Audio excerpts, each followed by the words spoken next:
Coach in the house, Herm Edwards. How we doing? Good to be here. Yeah. You ready to talk? I don't know if you've talked to any Odell Beckham yet this week, have you? First time you get a shot at it? Are you familiar with Odell Beckham Jr.? Do you know what's been going on? Because we have the latest details, so we wanted to get your thoughts. Yes. Yeah, this shouldn't have never taken place. Yeah. Should have been solved last year, but obviously it's where it's at. Hopefully it's drawn a conclusion, and this young man will go perform, and he can be emotional, and that's great. We want to see his enthusiasm. We want to see all that. Just don't become combative. No question. That's what he's got to figure out. Don't become combative. Stay emotional.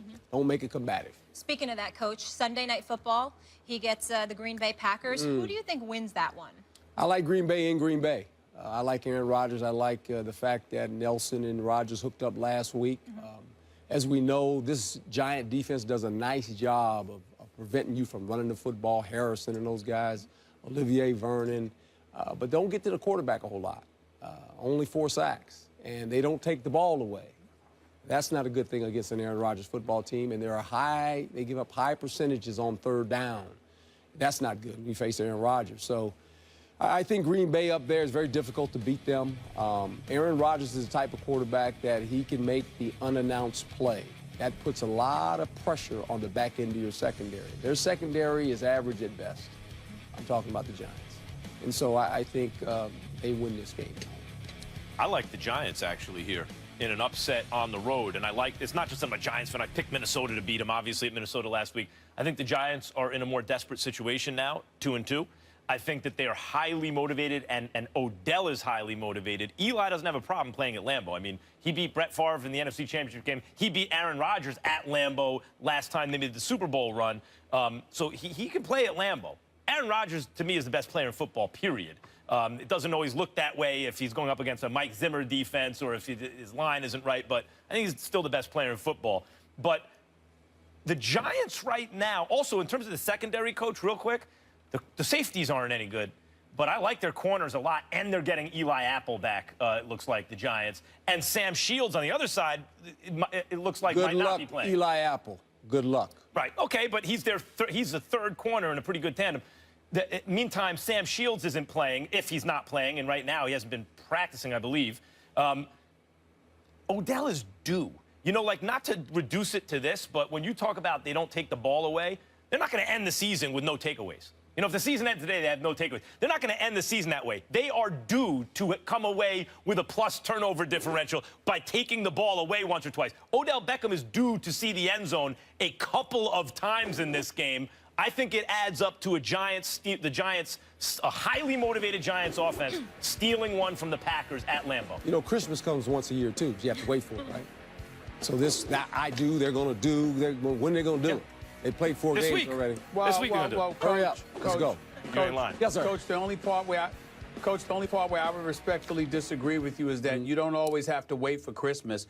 Be a Dallas Cowboy hater, and Christmas comes early on quite a few occasions because they see to it that it has for me anyway. But getting back to Max, I think you're a bit emotional. No surprise there in rooting for the Giants and thinking that the Giants are going to win this game. I want you to take a couple of things into consideration. First of all, at some point in time, and it hurts me to say this because I'm very, very fond of this man, but we've got to start talking about Jerry Reese a little bit more. Last season, the Giants' defense was historically bad. I mean, they were so pathetic. You might as well took the word D. I mean, it's offensive to have the word D in the Giant when you're mentioning the Giants. That's how bad they were.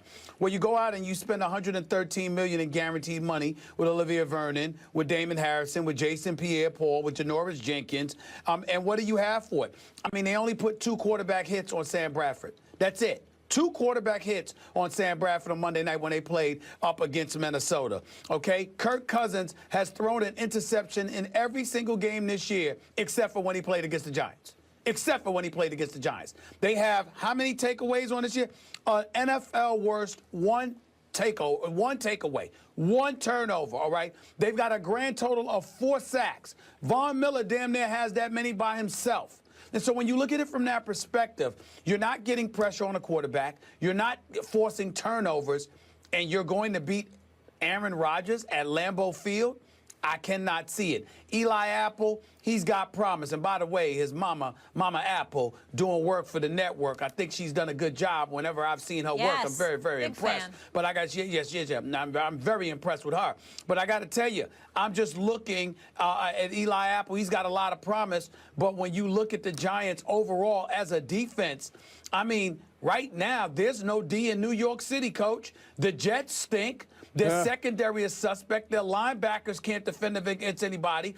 They're completely relying on their pass rush, and there's but only so much they could do. And with the Giants, it's damn near the same, except that the Jets have a better pass rush from their front four than the Giants do. That's about Sam it. Shields, There's no by the way. D in New York whatsoever. Sam Shields, ruled out. Okay, so Sam Shields ruled out, and Odell is due and motivated, and Eli can play okay at Green Bay. I'm telling you, watch this Giants offense. I hope so. I hope it's I didn't know Sam Shields was out. Yeah. I didn't know Sam Shields was going to be out for this game, but I'm saying that gives me a little trepidation. Right. But I'm still going to pick the Packers. I hope it's one of those games where we see a lot of big plays in the pass game. It'd be great.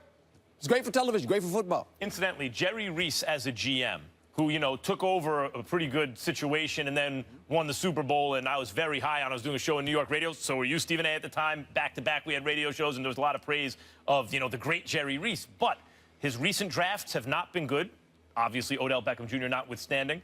And I don't know if he was traumatized by a linebacker early in life or something, like he got ran over by a linebacker. I mean, he seems to have an aversion to linebackers. You know, that linebacking core for the Giants is really not good, and it's like they don't use draft picks on linebackers, and they don't sign them in free agency for big money. The front four is actually pretty good. I like the Giants' front four, and I like their corners. But their linebackers and their safeties also, but especially the linebackers, it ain't good, Coach. Well, we just talked about it. They're 45% completion percentage on third down. They got 4 interceptions, or excuse me, no interceptions. They got 4 sacks. That's hard to play that way in this league. I mean, you have to be able to hit the quarterback. We saw that when the Giants played Minnesota. Now, they didn't get to him, but Eli understood, we're not taking sacks. I'm going to throw the ball away before I take a sack. They were intimidated of this defense. They were intimidated. The same thing with the Denver Broncos. You're intimidated as an offense when you see it, and it knocks your whole system out of whack because you can't hold on to the ball. Is that so is the key matchup the offensive line of the Giants, which has not been very good, versus the front four of the Packers? Can they get pressure without bringing extra guys? That's the reason Odell, I think, the real reason he was so frustrated was he couldn't get into his route because Eli's getting rid of the ball so fast. Well, that and the fact that they're rolling up on him. And what I've suggested, and it's just me, I'm sitting here in the studio. I'm not a coach anymore. Last year, 36% of the time, he was in the slot. This year, 7%. If you put him in the slot, you can't roll up on him because he's off the line of scrimmage. So now he's got a two-way go. When you put him outside the numbers, you can roll up on him, kick a guy over the top. Eli's looking over there, they're double covering him, I'm going somewhere else. And I know Shepard's a big player, but your best player is number 13. Got to find a way to get him the ball a little bit more. Jets fans cannot be happy with the performance of Ryan Fitzpatrick this season. He's already thrown 10 interceptions, 9 in just the last 2 games, resulting in the Jets having a 1-3 record, tied for worst in the AFC East. Fitzpatrick's poor performance is leading many to question if Geno Smith, who hasn't started since 2014, should be given the job back. Hello, Mark Schlereth. Hello, how are you? you doing? I'm good. What do you think? Fitzy's job on the line?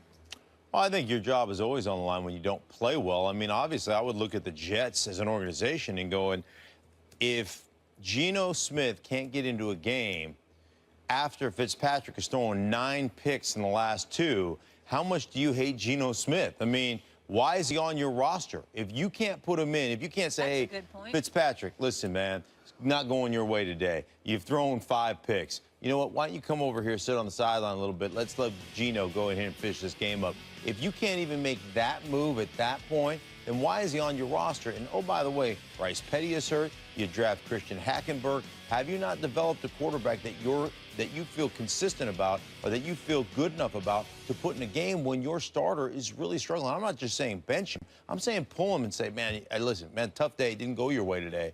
But they don't even have the faith in Geno to do that. It really shows you from a personnel department what they're giving Todd Bowles, the head coach, to work with if they don't feel comfortable putting Geno Smith in a game in the last 2 weeks. So my question again would be, why is he on your roster? If you can't stand him that much, why is he even on your roster? 100%. And by the way, Geno Smith didn't get a long-term deal.